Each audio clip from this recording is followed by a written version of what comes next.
All right, what up? Stuart Anderson here with episode 80 of the new Duole podcast. Grateful that you tuned in with us. One thing I've learned after doing all these episodes is that there are so many incredible stories of people out in the Utah cycling community. We're grateful that Zane would share his story today. Jake Cook and I interview Zane Miller in this episode and learn about his history in the sport and everything that he is doing to further cycling in Utah. Multiple endeavors to build the sport and build people within the sport, which is really fun to hear about. So hopefully you enjoy this episode with him and get to know him a little better when you see him out on the road. We have camp next week, so 2023 camp down in St. George. Everything that you need to know about camp is on the meduole.com website. You'll see all the routes, what kits you're supposed to wear, what time you're supposed to be at different places. Everything that you need to know about dinners, all the raffle prizes, everything is on there. So just go to meduole.com and you'll see all the updates. We're also doing a Zoom podcast. You'll find the link on the Duole website that you can join. It's Monday night at 8 p.m. Join in the Zoom link and we'll be able to share all that's going on with camp. And if you have any questions, that's where they're going to be answered. So, super grateful for this episode, thankful for these men and the time they spent to be on it, and hopefully you enjoy it. All right, thanks. All right, welcome everybody. What is up? Stuart here with Jake Cook, Zane Miller. Welcome, Zane. How are you? Very good. It's lovely. I mean, what do we say? Nuclear winter. It's never ending. Canceled all outside riding, so it's never going to happen. Sorry. Yeah, I've lost hope. Jake says he's canceled his Zwift. Is that really true? It's over as of officially Monday, or Tuesday. Tuesday was the last day. So you even told me yesterday you packed up all the stuff. I did. My bike is in the garage. It's done. Like I have to really nix everything to move forward. So look forward to some outside riding. So everybody kind of makes fun of the Sprats for always riding, and right. I get kind of offended on Jake's behalf because he's just as dedicated as any of the Sprats are. I've never known somebody to be like, I don't know if it's just the anti-Zwift or the toughness that Jake has, but that guy will ride in a blizzard just because he doesn't want to do Zwift. It's like a caged animal, man. You just got to get out, you know? That's fun. Well, I hope it's soon. We got team camp next week. Jake, I know we're doing a Zoom call Monday. Yep. I don't know if I'll have this. Hopefully I'll have this produced and out. But any thoughts on that? Anything you want to review real quick? No, I think we're ready to go. I think it's been a long time planning, months and months of planning, and we've got some great raffle items and sponsors to this year. And, I think we've got 83 people committed this year. So I think it's going to be a great camp. We pushed it back a month this year so hopefully the weather is going to behave. It sounds like it's going to be low 70s, maybe. Yeah. It's going to touch 70s. So, but I know that Zane, you guys just had your team camp last week. Saw a bunch of pictures and videos, man. So, how was your team camp? Our camp was good. Definitely not 80 people. We had a good turnout though, 25, 30 people.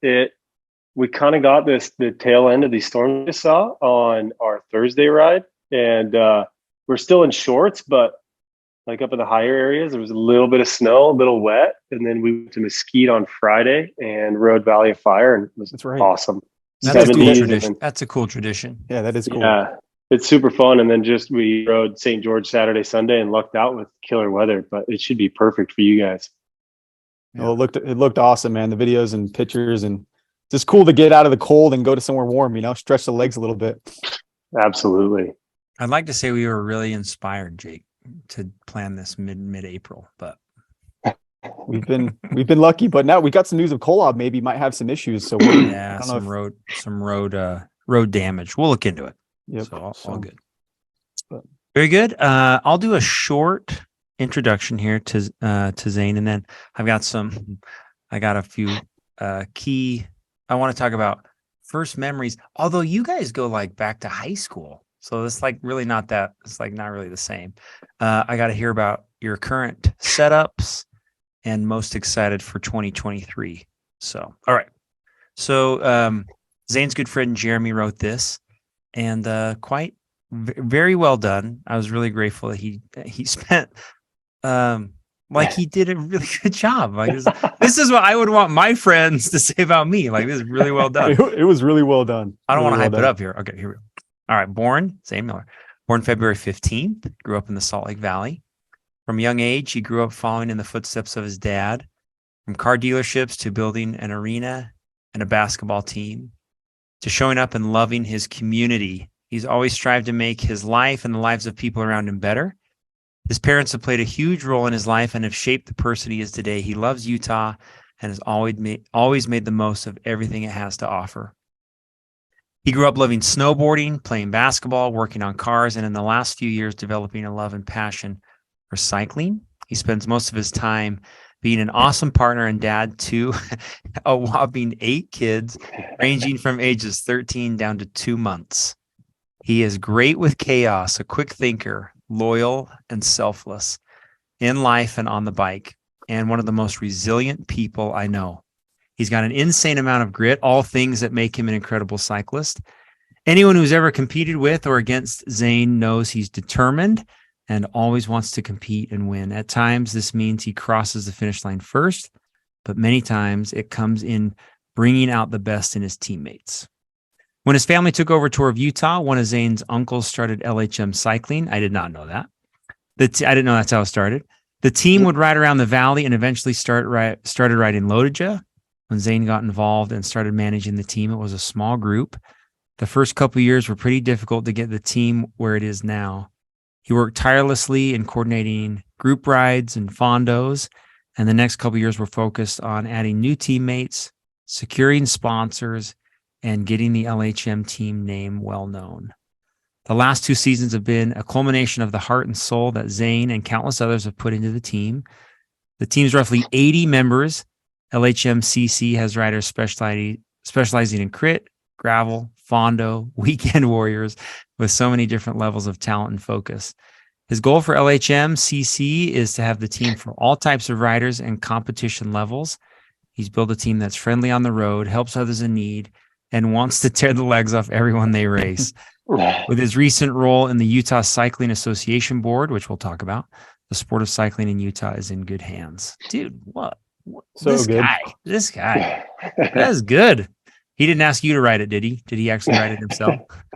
Yeah, actually, I logged on and saw the document today, and I wasn't expecting it. Like, Yeah. no, I didn't write it at all. Very cool. So, Kudos, Jeremy. Well done. Jake, how did you guys meet? What was your first interaction? It goes back all the way to high school. We just hung out as friends. I remember spending a lot of time at his house, and just a good group of guys. Zane would always invite us up to his house and hang out, and it was a fun group. And then, I think, just nurturing that relationship over the years, and then obviously cycling came into play, which was kind of cool. I think I was cycling at the time, and I think he was just getting into cycling at the time. But I think one of my first memories of cycling with Zane was, I think it was riding a big Cottonwood, Little Cottonwood, Zane. I think you remember, right? Or I think it was Big Cottonwood, actually. I think it was Big Cottonwood Canyon. Yeah, and we were just catching up on life. It had been a couple years of kind of in between of school and college, my mission, things like that, and we just were catching up about life. And it's cool just how cycling kind of brought out the great conversation and rekindled that friendship. And since then it's we've just become buds, and friendships continued. So I think that was just some of my first memories of Zane, just obviously high school, and that first again contact cycling again up Big Cottonwood Canyon. So nice. When did Zane, do you remember when we met the first time? I think it was an immigration. Because I don't remember. I have like multiple memories, but I can't remember the first time. I think it was an immigration ride. Okay. Yeah. I'll never forget. This is my most distinct memory. I'll never forget. We did a Mill Creek ride. It was like the summer of, I think it was 28. Dude, I think I know what you're talking about. Yeah. I think I was the last one up. we did some, I don't know who started it, but I'm going to blame Andy Welch. There is it's still like top 5, the entire group for the downhill down Mill Creek. There's a segment that we were so it's flying. Isn't it elbow to the booth? Isn't that what it is? Yeah. Elbow to booth. Yeah, dude. And I remember Welch, hit the loose dirt and from all the pine needles and stuff that had fallen down. It almost I think like washed out and hit an oncoming forerunner. Great. It's a great ride. Oh, Mistakes were made that day for sure, you know. Anyway, a lot of good memories. And there's that bump right after, like between the elbow and that like left hander that you hit, and like if you're not paying attention, it'll like buck you off your bike. Yeah. And I remember not paying attention to it on that ride, and we were flying, and I thought I must have rode a no wheelie out for a good distance, and I thought I was toast. Same. That was good. A lot of good memories. All right, Zane, you have a new bike setup. Let's hear about current setups from both of you. Yeah, I've got a Ventum NS1, the new model, and I love it. I've always been a Specialized guy, and made the jump full Ventum last year, and I love it. It's very tarmac-esque. I think the last iteration of the Ventum was like a BMC SLR01, and they've made some refinements, and I love it so far. Which color is it? Is it the black with the gold? It is the black with the gold, and it actually is a matte clear coat, so it's pure, just raw carbon in the sun with the copper on it, and it looks really good. Lovely, well done. Yeah.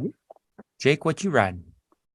Just the SL7, the usual. So kind of kept with a Specialized game, but yeah, it's fun. Which paint is that? It is the black with some metallic S-Works. So just the matte black with the metallic S-Works. So yeah, it's a good looking frame. Is the chrome S-Works? Yep. It's a good looking bike. Okay. It's hard for me to get away from Specialized. I feel like I'm a Specialized snob, but I've heard the new Ventum is absolutely awesome. So it's good. I don't think I could ever see you off anything other than Specialized, Jake. I thought the same thing about you, but look at you, man. You're on Ventum. Yeah, so it's good. I know, right? Stu, what about you, man? Yeah.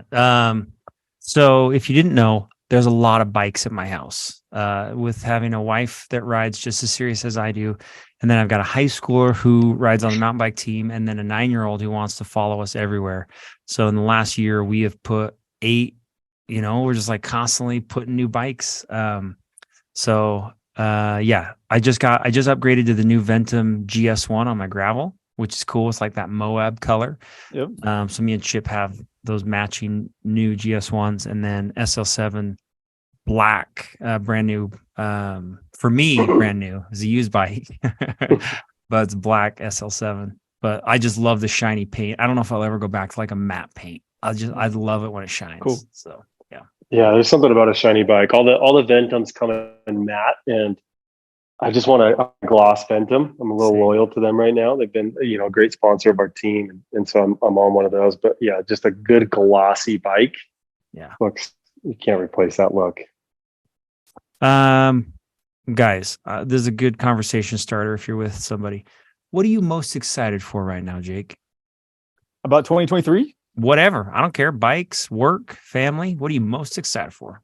I'm just most excited to let the snow melt and be outside. I feel like we've been through a long, long winter. Everyone has. And I think just the morale feels a little bit down. And so I think like just having the sun come out and being outside, I think is really what I'm looking for at this like 10 seconds. You know what I mean? Just really looking forward to being outside and spending some time with my kids and, obviously the team, riding my bikes outside and things of that nature. So nice. How about you, Zane? I would say about the same. I keep like sitting on the trainer and looking out the window and being like, dude, next week the weather looks good. I'm gonna be able to start stringing together like constant good weeks leading up to Lotaja, right? Like just big weeks back to back to back. And then we get an alert that there's like 1 foot to 2 feet coming in the valley. And like, I feel completely deflated and not wanting to ride. And so I'm excited for that. And like Jake, my boys start soccer here this month and get the pool open. And nice. I just want to get off like an upper body sunburn. That might be at this point, that might be what I'm most excited for. Some vitamin D. Yep. Well, you'll know that I've been applying self tanner to my legs for the last 2 weeks, just so I'm ready for next. I know. I was getting ready for team camp, and we hired a photographer, and I'm like, Kylie, I need some of your like rub on bronzer just for my legs. That's all I airbrush. need. So good. Hey, so in the introduction, and if you know Zane at all, obviously he comes from a very diverse background, a lot of things to choose from. like a lot of stuff that he himself, like as you look into his life, whether it's basketball, snowboarding, your motocross, all the cool things that you are involved with. Let's talk for one sec about why cycling. What was it that it appealed to you at the beginning, and then obviously has kept you with it? Yeah, I think like growing up, like Lance Armstrong was such a household name and cycling was cool, right? I mean, ESPN had cycling with basketball and football and whatnot just in that era. And so I'd always been aware of cycling, and my uncles had been into it. That ultimately led to their interest to acquire the Tour of Utah in their third year. And that, I can go down that whole how we partnered up and then acquired Tour of Utah later on in the pod. But cycling had always kind of been on mind, and knew that it was a no impact sport. And growing up, I played basketball, I played baseball, I snowboarded, I rode dirt bikes, and always had had a level of competition in my life. And as I got older, you kind of start to panic when you're like, crap, like organized sports are less and less, and it's harder to like play football or basketball or baseball or get a group together to play. And so the health and wellness, losing my father at the age of 20 when I was 20 to diabetes, and just like wanting to be healthy was on mind, and still trying to be competitive long term throughout my life. And it like piqued a lot of interest. Actually, when I rode for Duole for those years, chasing down Dave Sharp and some of those dudes, and seeing how old, they're older, right? Old to me. And how freaking strong they are, and being like, that's it. Like I can ride that strong, that hard into my 50s, 60s. You look at Jim Hutton, dude's done loadage at 22 years now. Yep. And, being able to have a level of competition in my life in perpetuity is what really, piques my curiosity, as well as, exploration. Just I could drive a road a million times, but being on a bike and experiencing the smells, the sounds of the water and whatnot, it just feels like a totally new place. And being able to do that wherever you want, or pick a road, even bikes now with fatter tires, you can go ride on dirt and explore stuff you've never thought of before. So nice. That's kind of what keeps me on a bike. Cool. When do you remember? Maybe tell that story of like Tour Utah. Like how I want to know how and when in your mind were you like, okay, I'm going to be serious about this. Like this isn't just a fun little hobby. I actually think it was one of my first rides with Duole. I had been riding for a while, and obviously I grew up with Jake, and we kind of reconnected after high school. Like what, in our late 20s, Jake? Mm-hmm. And I remember Jake being like, dude, just come on a group ride. And you was like kind of worried because you don't know what you're getting yourself into. And sure enough, I came on a group ride and just got annihilated. And I remember thinking to myself, like, dude, I got work to do. and just slowly wanting to, move my way up that pack as far as like who finishes, and knowing that, I had some strong dudes, yourself, Stu, Sharp, Paul, all those dudes were so strong, and that, and even Brower, at that time, where it was was like the high water mark in the group. And I just remember, trying to chase you guys up Mill Creek, and even up to Mill D on some of those big cottonwood days, because I'm on the south end of the valley. And that's when I started taking it serious. Was all right, I got some guys to chase. Nice. Jake, follow any questions there? No, I think what's funny is, we're in episode 80 right now, I think. And all the ones I've been on, Dave Sharp is a name that is mentioned constantly. But it's true. There's, you come ride with Duole, you come ride with a lot of these teams, and there it is right there. Right. Look at those idiots. March 27th. Oh, but man. You talk about the guys like Dave Sharp, those guys are absolute legends. And I agree with Zane, I want to be that when I'm 50 years old, right?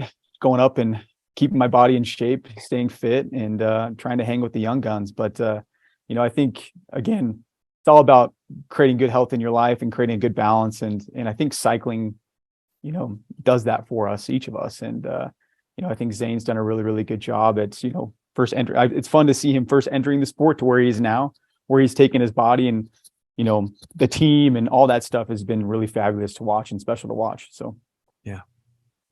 I'd love to hear all the ways that you are involved in cycling, Brother Zane, because it is plentiful. So we have your own we have the team, right? LHM, Yep. Which is a very it's not, as you heard from the introduction, it's not just you guys race. You're very organized.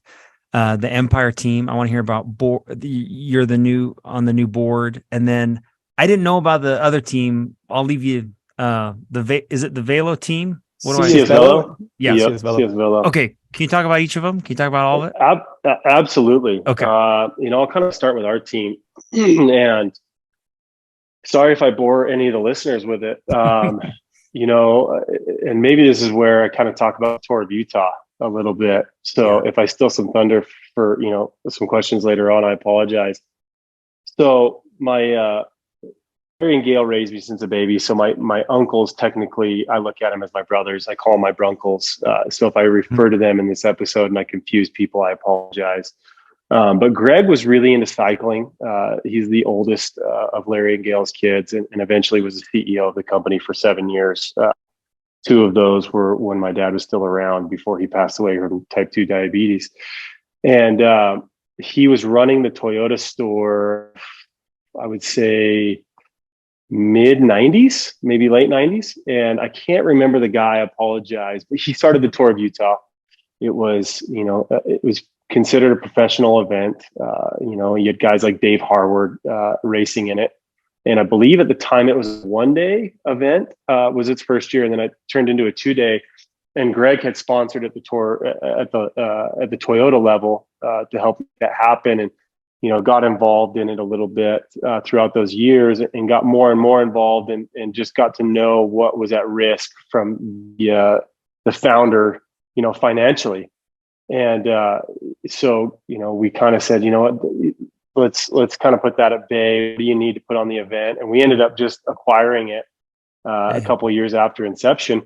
And when we did that, Greg took it on, was at the dealerships, and then he, moved on to be CEO, and was, just had too much on his plate. So that's where my other uncle / brother took it on by the name of Zane Miller.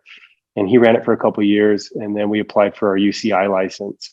And when he took it over, he was hanging out in his front yard one day and was talking cyclist with a neighbor. And she's like, "Oh yeah, I'm doing Loadija." And the neighbor down the street was like, "Hey, I'm going to use Kathy," because I don't remember her name. "Did you know Kathy's doing Loadija?" I'm like, "Dude, if she can do it, we for sure can do it. Let's start training." So that was the inception of the Larry H. Miller cycling team, and was also used to kind of market / street team for the Tour of Utah. At the time, they come to find out she was doing the relay, and not to take anything away from people who do the relay, because I've heard the relay is harder than the actual thing, just because you bury yourself for 100 miles versus 2. And so anyway, they started doing it, and that was the start of the team. And it was a lot of just LHM employees. And so they rode, and he was doing his 7th Tour of Utah, or 7th Loadija. And if anybody on, I'm sure most of your listeners have done Loadija, you know how hot Snake Creek or Salt River can be. And he actually had heat stroke climbing up Salt River Pass. And thought to himself, I got a lot better things to do with my life. I'm going to enjoy my kids. I'm going to go boating, but I'm not getting ready for Loadija anymore. I'm done. And so he quit, and a couple of the LHM employees kept it going. And at the time, I'd gotten really into motocross about 9 years ago. And I was a lot heavier than I am now. And I had a buddy that raced professionally, and I kind of went to some of the local races and entered the beginner class and do 2 laps in. I'm gassed. My heart rate's at through the roof, 190. I can barely hold on to the bike. And I see a lot of the pros are road biking to get in shape. And a lot of their trainers are ex mountain bike and road bike pros.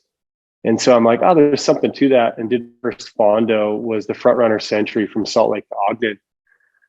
and literally got pushed for about 45 miles of that, just hand on my back push. And I said, this is never happening again. But at the same time, I got hooked. Like my competitive fire in me was like, yeah, this isn't happening again. And totally changed my life. And I lost about 70 pounds, almost 100 over the next 2 years. Yeah. Are you serious? Yeah, and totally got hooked. I was like almost 240 when I started. And I'm coming in with some good winter weight this year, but usually this time of year, I'm like 160, 170. And so, dude, that is impressive. I did not know that. Good for you. That's thanks, awesome, man.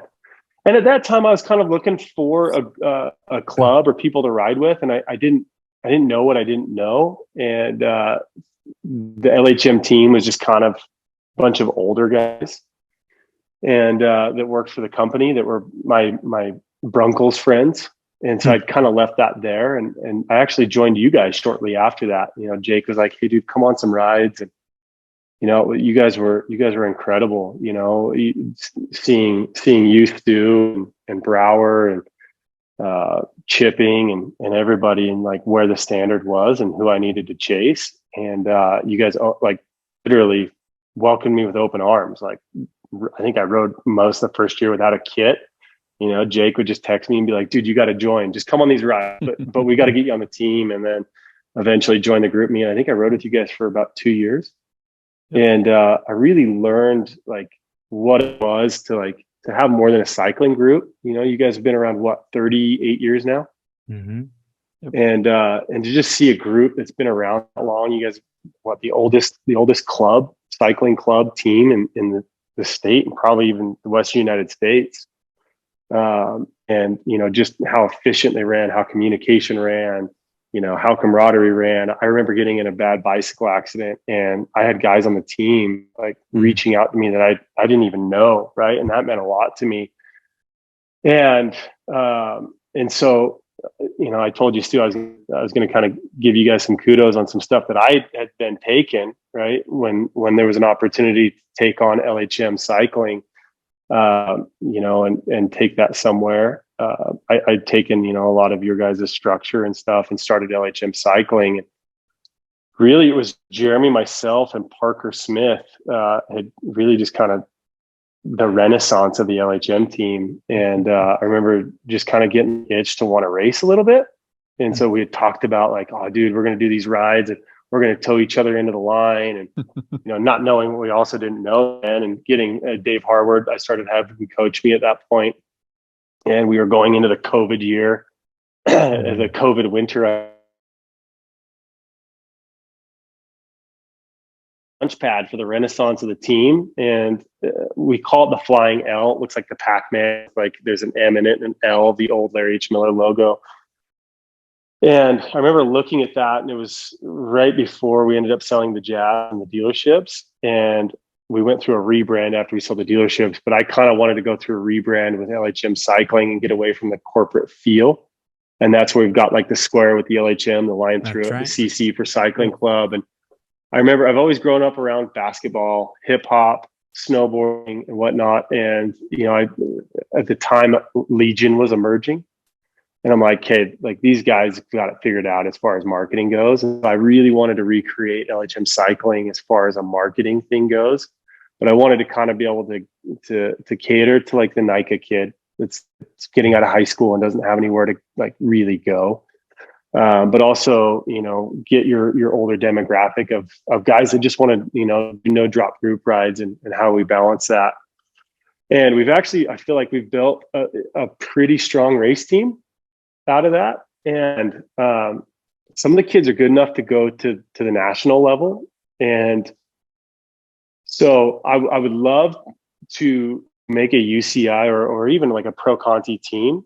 I just don't have the time to do it. And so that's where our tie with Empire has started. And then CS Velo has then also come out is I want to build a place for local kids or local talent to have a place to race at a higher level. And if that takes them to Europe at whatever level, it'd be awesome. But I want kids to be able to see like, all right, you can join a club team. You can ride with them casually. If you want to race, you can get in. And if I get my Cat 1 or even Cat 2, I have a path to either accelerate or progress or have a champion to get me to Cat 1, and I've got somewhere to go race nationally. And so that's kind of where, Pat Casey, Matt Bailey, Clint Morley, Olson, a lot of the Intermountain guys have formed Empire. That's where that tie to Empire has kind of come from. And, it's been fun to see a kid named Jack Chakra, for those that follow Empire, local kid, hangar kid, didn't really have anywhere to go after NICA, would race the DLD crits occasionally. And he's gotten in with Empire and got like rookie of the year last year, and has like really kind of emerged as a kid that's got some potential. And it's been really cool to see, to be able to create that opportunity and sponsor Empire and enable that. And we just had a kid named Josh Lebo, who's like unreal. Like, kid's, I think, 6'3" and probably 140 pounds with all of his winter gear on. And he just rips. And we were able to place him with CS Velo, and he got his Cat 4 license. Like, I think he started racing 2-3 years ago. At the beginning of last year, he was a Cat 5. Like, it was his first race. And now he's a Cat 1 with CS Velo and doing really well and has a lot of potential. So it's been really cool to kind of see that. And that's where our partnership with CS Velo and Empire is, just to kind of, we want to be able to create a launch pad to have relationships to get kids to the next level. And so that's with that. And we've had a lot of fun building LHM cycling in the last few years. We've gone from like basically 10 people from the guys that were left over from the original LHM team to, now I think we're at 86 people. Dang, nice. And awesome.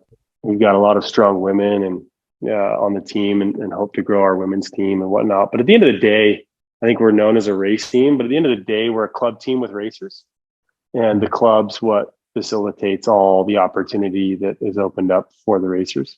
Nice. And so we've just tried to make something that's cool, youthful, and everybody feels welcome to. Much like me, Duole. I mean, you guys have some loyalty in your club, that's for sure, and it runs deep. And it's because of the culture you guys have created, and I want to do something similar to that.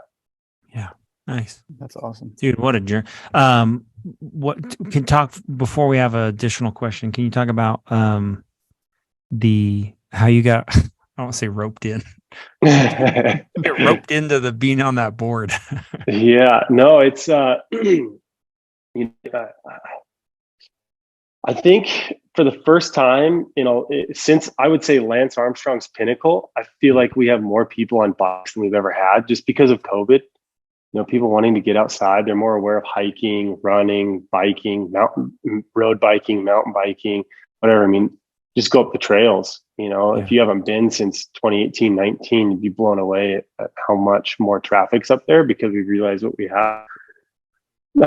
And so I see that there's a lot of potential for growth for Zone 5, for me, Duole, for us, for all these other teams.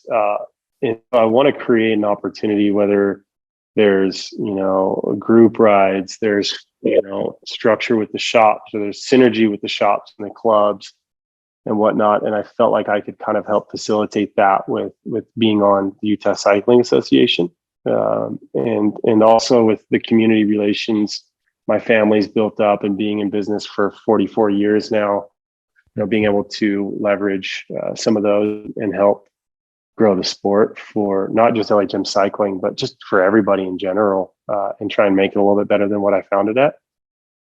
It's something I'm really enjoying. Cortland Brown's the chair, and we've got a lot of young people on there, and I'm really excited on where we're going, and being able to turn over some stones we haven't turned over before, and really complement. And I think there's some opportunity in the transition from NICA to whatever it might be, because there's so many kids in the mountain bike. I mean, you've got kids in there, Stu.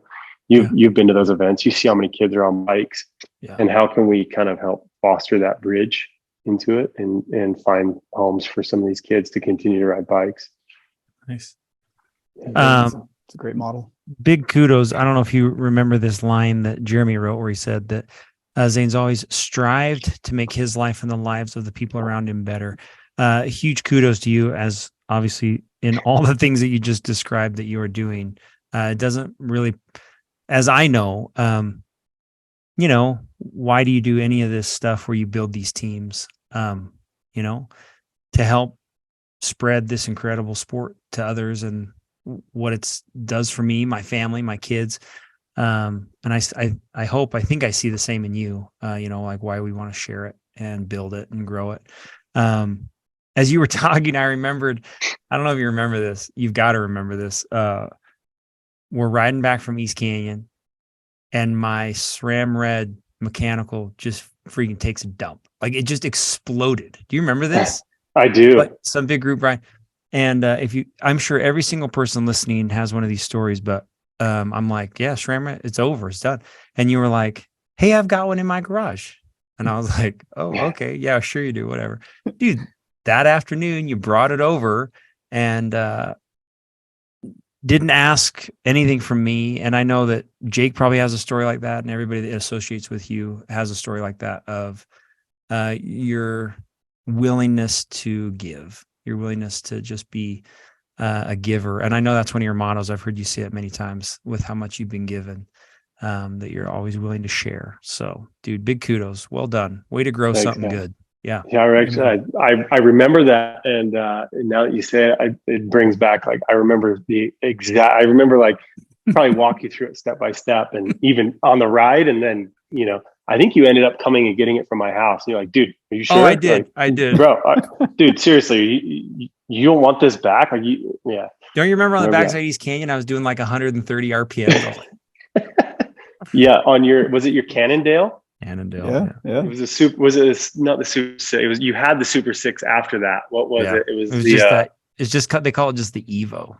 Yeah, the Cannondale Evo, the classic. Like they didn't change that bike for a long time. It's a great bike. No wonder it took a dump, dude. It had like 80,000 miles on it. Of course it fell apart. Original cables too. For real. and he was running tubeless and an 1123 cassette on the back. Yeah, bro. I was riding 23 wheels, 23 wheels. That's funny. Oh, that's good. You grit your teeth riding right there. That's funny. Oh, that's good. Well, Zane, I mean, just transitioning a little bit, just talking about all these partnerships and all these experiences you've been on. I mean, you have such a great view of the cycling world, right? And my question to you is, like, what makes a great cyclist, man? I mean, given your platform, given what you've done, what makes a great cyclist? That's such a relative question, right? Like, is it just a weekend rider? Is it a racer? Is it, what is it? But if I had to like make my Franken rider, and one thing I tell our team, like I don't ask a whole lot, but all I ask is that our riders they wave at everybody on the road, they stop and they help people like change a flat or if their tires jumped off, right? Sure. And I ask them to rip everybody's legs off. So when they see us in the hills or on the road or wherever, they're like, dude, that guy is so strong, or that team is so strong, and they helped me on the side of the road change a flat that I didn't know how to do. And so I think like the best cyclist is like somebody that's super competitive, super compassionate, and takes care of their fellow comrades, whatever their other people around them, no matter what team they're on, what group they're with, how long they've been riding, and they help kind of open up and enable their curiosity, whether it's, getting on a team, racing, route, how to tune up a bike, or to go for a shop, whatever. I think there's so much opportunity in our sport right now, because a lot of things we talked about. I think that makes the perfect cyclist. I love that. Stu, any thoughts? I agree with him. I love competitive, compassionate. Those are like two. Love it. Those don't really go together. No, they're oxymorons, right? Yeah, but they do. It's so cool to find somebody that is that way. Like I think Aaron Jordan is that. Like he will, yes, 100%. He will bury you, but he also is just so compassionate. Like it's cool. Yeah. It's a really cool combination. It takes a really mature person to pull that off. So I have a funny experience with Aaron Jordan, speaking to him and on that exact thing. My brother and I were riding up Emigration last year, and my brother had a flat. We both broke ran out of both tubes. We had nothing. Basically, we were sitting there on the canyon, and here comes a cyclist coming up the last little portion before the switchbacks, and it's Aaron Jordan. And you could tell he was in one of his zones. Like, he had his head down, alone, like he was pounding metal. He rode by us. I waved, and I was like, "What's up, Aaron?" Rode right past. And then I was like, "Oh, he's not going to stop." And then, no joke, probably 50 feet, he realized it was me and Jason. He turned around and lend us a lending hand. But it was just funny. I mean, perfectly what you're talking about, competitiveness, but That's cool. Also being willing to help. So I love it. Yeah, he and his wife, like they're totally that way for sure. For sure. I like that. Zane, when you think back on your moments, good and bad, I don't care what they are, anything really stick out? Any memories, significant moments in the sport? Stuff you want to like remember, stuff you're like, dang, I remember that. That was crazy. Or it was really good. I take that one. That one keeps me coming back. I think like one of my worst memories on a bike was, I think, Lodija 2020. I had hired Dave Harward. I had like a year under my belt. I was like 165 coming into Lodija, and like it was like I'm always chasing the podium, and it's crazy because you'll talk to people and they're like, "Oh yeah, I did Lodija for the first time and I landed on the podium." And you're like, what? "Dude, I've been doing Lodija for 5 years, and the best I've done is 14 flows." Like, right? And it just keeps getting harder. And so anyway, it was like my year. I had felt like I had the best shot I've ever been able to have at that podium, and put in, I think I'd come into Lodija around 6,500 miles for the year, 7,000, and super light, super fit. And I used to run Michelin tires. And for anybody that knows Michelin, they come with like a coat of wax on the tire. Mm-hmm. And I normally like rub it off. And for some reason I was in like a rush, and I'm like, no, I'll just leave it on. And I get to the Best Western in Logan. I remember. It's a rim brake, Tarmac SL6. And I put the front tire on, and I spin it, make sure, click the brakes. No, it was a disc. My bad. It was a disc. And I'd like put it on to make sure it didn't like hit or anything, right? Spin it. I go ride down the parking lot, and I'm in the drops, and I go to do a U-turn, and I'm at like 3 miles an hour. And it must have been a combination of brand new slurry seal in the parking lot, at wax, and my front tire just skates on me. And I'm in the drop, so I have like no leverage. I'm just stuck. And I remember like going like this and just whack and hitting the whole side of my face on the parking lot. Oh my gosh. And I think it was like 16 stitches right across my eye. And what time was that? That was like 9 at night. It was 9 at night. It was like 5 or 6 at night. And so I go to the Instacare in the middle of COVID. In Logan. And in Logan, sleep like crap. I've got blood coming down my face. Like, Jeremy laughs at me because he doesn't realize. He's like, "Oh, dude, you got like blood running down your face." And it was like just a full boxer's fracture. Like, I hit that bone right on your eyebrow. Just perfect.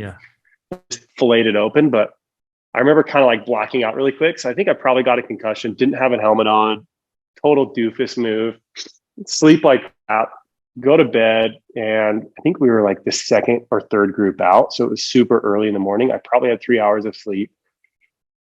Well, weren't you riding your backup bike too? Yeah, I was riding my other bike went into crash mode. And I don't normally take a backup bike, but I took one for some reason that year. And I'd ridden all year a 54 with a 120 stem. And this one was a 56 with like a 110 stem. And I hadn't had a fit on my backup bike. And it was a Venge Vias rim brake, fast bike. It's like the Batmobile bikes. I remember when Jake had one, and it was when we first started riding, and I was like, my jaw was on the floor. Such a beautiful bike. And I think Jake had the white zip stickers, matte black, white S Works. Like, you know how Jake is, right? Still have it, man. Still have it. There you go. That's a classic. And it's for sale. Yeah. I'll have to buy it and keep it in the garage, right? With the Ventum tie. But anyway, like I had hung, and Matt Bailey was in my group, when Matt was a Cat 3, when he didn't realize, dude was stupid strong. I think Cha was in our group. Ed was in our group. Ed's riding, those two dudes were riding so good. Chris Farman was just riding the legs off people. anyway, I'd gone with everybody up over Strawberry, over Geneva, and we get to Salt, and halfway up Salt, I just checked out. I couldn't keep going. And I was so bummed because I knew if I got over Salt with those dudes, I could probably hang on for a good part to sit in the draft, because I feel like it's a race to get over Salt in the Cat 3, 4, Cat 3s, really in all of them. And then if you get early enough in the day, you can get a tailwind all the way to Alpine, and then you get a tailwind going up Alpine. And so you're just playing your cards right, trying to be efficient. Hopefully you can get the wind right. And I just fallen off Salt. I just remember watching that group go, and Jeremy was in that group with Parker. And I'm like, here's my day. There's 365 days. There's all the Zwift hours. There's all the stupidly cold mornings. There's the, the snow covered immigrations with like you're literally dental flossing your bike after every ride, like just just everything that goes with the commitment of doing that. So that was probably a really long answer to one of the worst days on my bike. And one of the best ones, I was like, you finished though, right? Yeah, dude. Finished. I mean, this is a great. Hold on. Like, at what point were you like, yeah, I'm gonna do it still? Was there ever a thought like, this is ridiculous, I'm not doing this? Oh yeah, I thought that as soon as I clipped in. Yeah. Yeah, no, I like if I actually, I mean, like how many times do you think of selling your bike on Lotajet?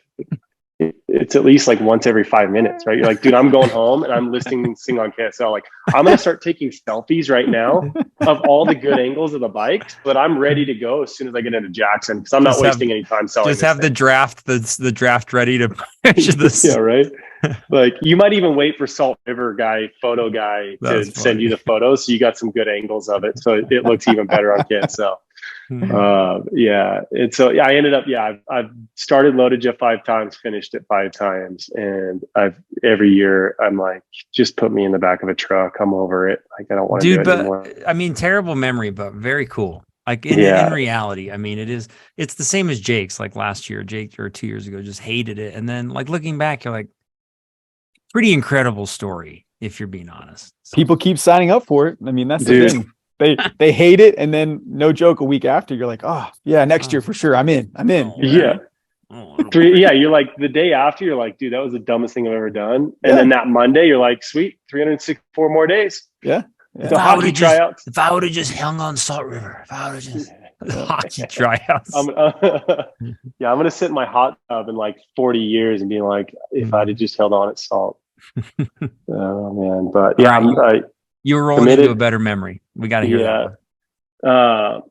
One of my favorite loops I got from you guys, and it's from where I live, right at the mouth of Little Cottonwood, across Wasatch, up Immigration, down by Bell Canyon Reservoir, and then up Parley's, off of the junction, to Kimball Junction, and then you ride that in. And then I actually like to do the Deer Valley ride rather than through Marzac. And Royal then Street, up Royal Street, and it might have even been that year, and like kind of kept my pace up Immigration, ate good, drank good, got to Parley's, and I just got in a cadence rhythm, and I just felt good. Didn't really start gutting myself, and then right into Park City, stop at the 7-Eleven right by PCMR, and I get my gummy savers and an energy drink, a little bit of a Coca-Cola, and then I refill, right? Like 7-Eleven's like a staple. It's probably, I got it from you guys, right? Yeah. It's like a signature Miduli route.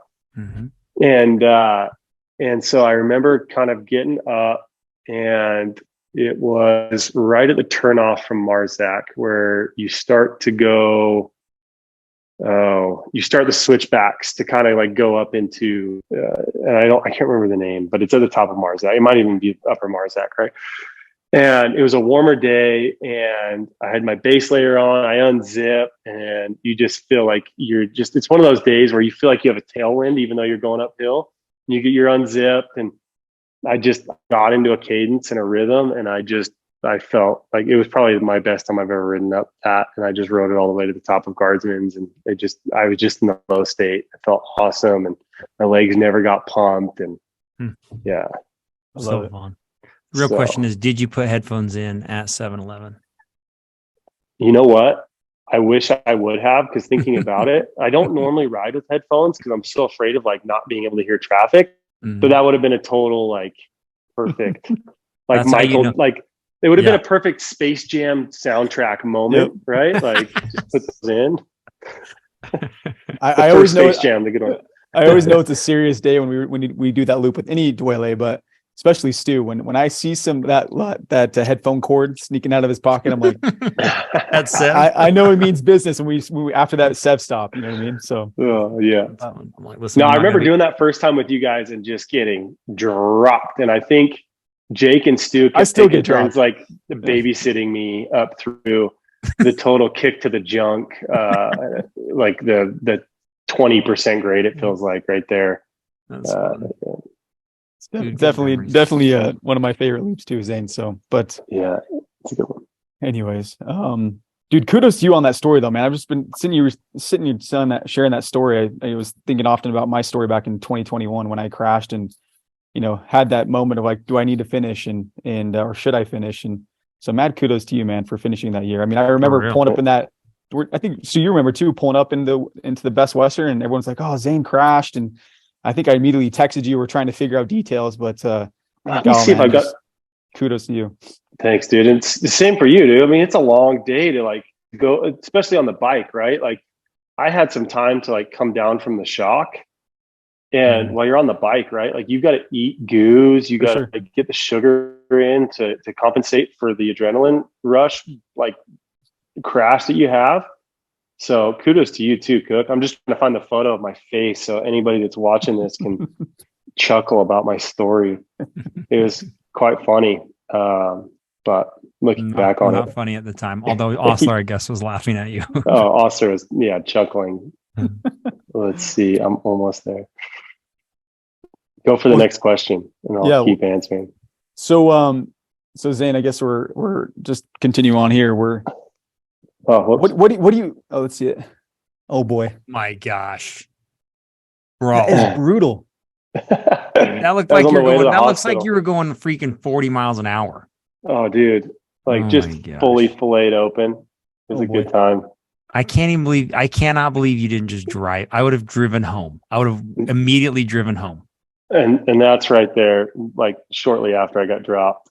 Oh my goodness. Yeah, it was a long I don't even know how I'd be able to put a helmet on my head with those stitches. Dude, and just dude, I was more worried. I was more worried about like the sweat and the salt getting in it. Yeah. But it didn't bother me at all, like surprisingly. Maybe I was just too concussed to understand what was going on at the time. Oh, it's brutal, man. Yeah. Let's I would love to get your vibe on this. What do you think is the current vibe on Utah cycling? Do you feel like I feel like for me, I feel like it's gaining momentum, but I feel like with the Empire stuff, I feel like it's bringing more attention to the cycling community. What do you think the vibe is, and maybe share a little bit on how it can be improved? Yeah, I mean, I'm pretty biased, right? I mean, we're all three biased on here because we're in the middle of it. But I feel like cycling in Utah is in a really good spot right now. I feel like it is really good in the United States. I think crit racing in the America's Crit Cup has kind of helped. Growing up as a skateboarder and snowboarder, you had Dew Tour that came to Utah and had that village vibe and that constant action. And coming from motorsports,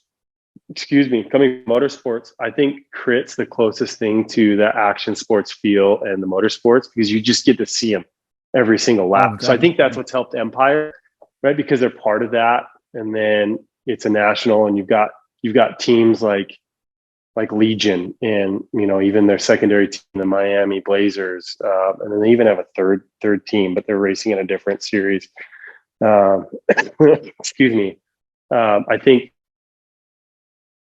Legion has set such a standard in the United States as far as like they're marketing geniuses. Like Corey and Dustin, their marketing is like unreal, and they've got brands like Specialized behind them. They've got Zip, and so that's really helped. And then now we've got a little team that people can get behind that's going against Goliath, right, in the cycling sport right now. Whether you're a crit fan or not, it's hard not to be a fan of Legion and like look at their page and just kind of be into what they're doing. And so I think that's really helped, having teams like Legion, but also having local teams go up against them, and being reachable. I think Pat and Matt Bailey, and you guys have had Matt on here, so you've got to know him really well. Just really good dudes on their team, that get out and ride with people and they help people. I mean, Matt, you talk about Sharp and even Aaron Jordan, right? Like Matt's like one of Utah's cycling's good guys, right? He's just a good dude. He'll just totally annihilate you in a race and then come up and tell you how awesome how you are and how you did certain things right. And just like you're down on yourself, but he's more pumped on you than you could ever imagine being, And so I think we just have a lot of really good people. And I don't need to toot my horn, but like I've got some friends on Zone 5. I've got, friends that race on your guys' team. And I think there's a lot of synergy with trying to help, get people. Like I'd love to field our race team with 30, 40 more people. And I think the sport could afford that in the state. But I also don't want to take away, because we've taken some people from other teams and it's ended up hurting us because there's less people to race on those teams. And so I just want to find homes for everybody that wants to either be a weekend warrior, a racer, or whatnot. And I think the sport is very vibrant here in Utah, which also drew me to be on the Utah Cycling Board, because I just think we're in a really good spot. I know I probably just told you how to build a clock when you asked what time it was, but I feel like the sport is buzzing, right? Like you go to Hanger and they don't have a whole lot of options on the shelf. You go to Contender, they don't have a whole lot of, now supplies catching up and whatnot, but sure, there's so many people on bikes and there's so many people interested in different ways of riding. And yeah, I think the sport's in a really good hands right now. I think we've got a lot of opportunity. That's good. The reason why I asked that is because, we obviously the Tour of Utah was canceled, right? And so people were looking forward to that. That's something I look forward to. And so like now that it's gone, what's going to take its place, and now seeing these crits, right, every year, I think it's a fun thing to be watching and be entertained, especially the one that was in Holiday, last year, a couple of years ago. That was so fun to watch. And I think, I agree with you. I think it's just another opportunity for visibility and for people to understand what the cycling world's all about, Yeah. And I've taken, Eric Gardner owns the Salt Lake Criterium, and he's got Dirk helping him do logistics on there. And I've actually taken a board seat on his board of directors for that. And I'm really excited on what Eric's got in front of him and the opportunities and even the partners that we haven't even touched that are left over from the Tour of Utah, like Zion's Banks and some of these others. And, hopefully we can help him out with what we need in the Tour of Utah. Unfortunately, when we sold the Jazz, we sold the engine that supplied the Tour of Utah for sponsorship and whatnot. Mm-hmm. And so it just didn't make sense for us to carry that on anymore. So hopefully we can help Eric out with some of that. Not that he needs a lot of help, but we're there to support him in whatever ways we can, both as the Larry H. Miller Company and LHMCC. And I think having Sugar House one more year, downtown another year, and even in Holiday, right where you guys live, I think it's an awesome experience. And crit racing is really fun to watch because there's a lot of action, as far as bumping, touching, crashing, and you get to see people over and over and over again. For sure. Nice. Hey, as we wrap up, I want to talk to you about your own personal advice you would give. So when it comes to training. So maybe start with your own biggest significant breakthrough in the past couple of years. Like what is it that helped you become like a great racer, to become a great cyclist? Anything stand out where you're like, yeah, this is it. This is kind of the thing I did. Yeah, there's a couple things, right? Like looking back on it now, I'll be completely honest. Like there's a lot of aspects of cycling physically I'm burned out on. Like you just go out and grind every single ride and eventually it's going to catch up, to you. I think you need to still enjoy a lot of the aspects, whether you have a coach or you're just riding for fun. Like find good balance in not just blowing yourself up every single ride.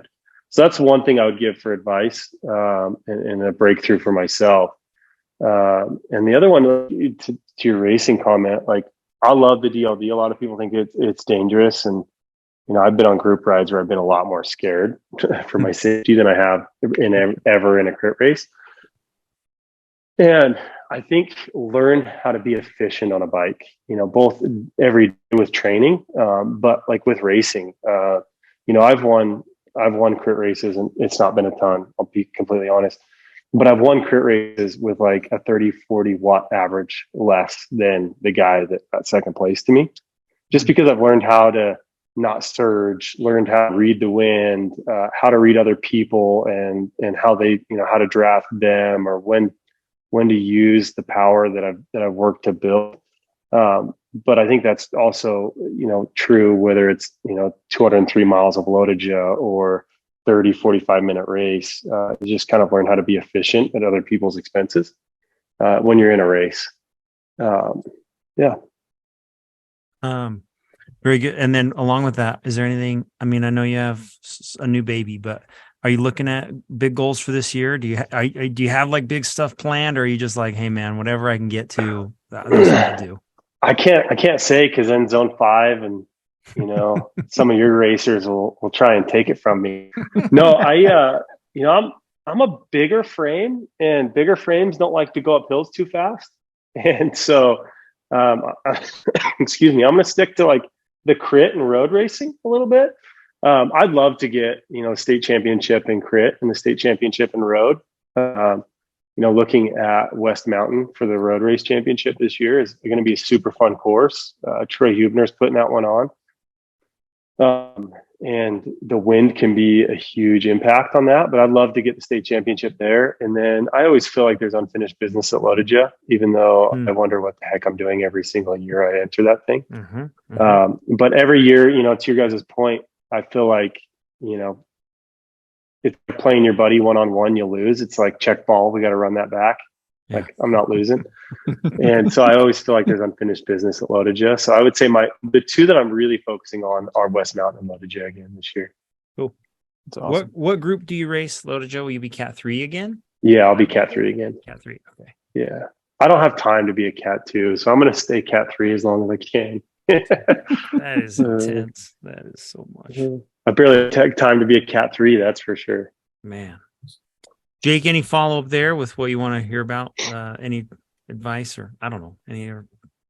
The question I always love to ask, and I think I was asked this, in my podcast, but if you could go back to Zane, 20-year-old Zane, what would you tell him that you know now?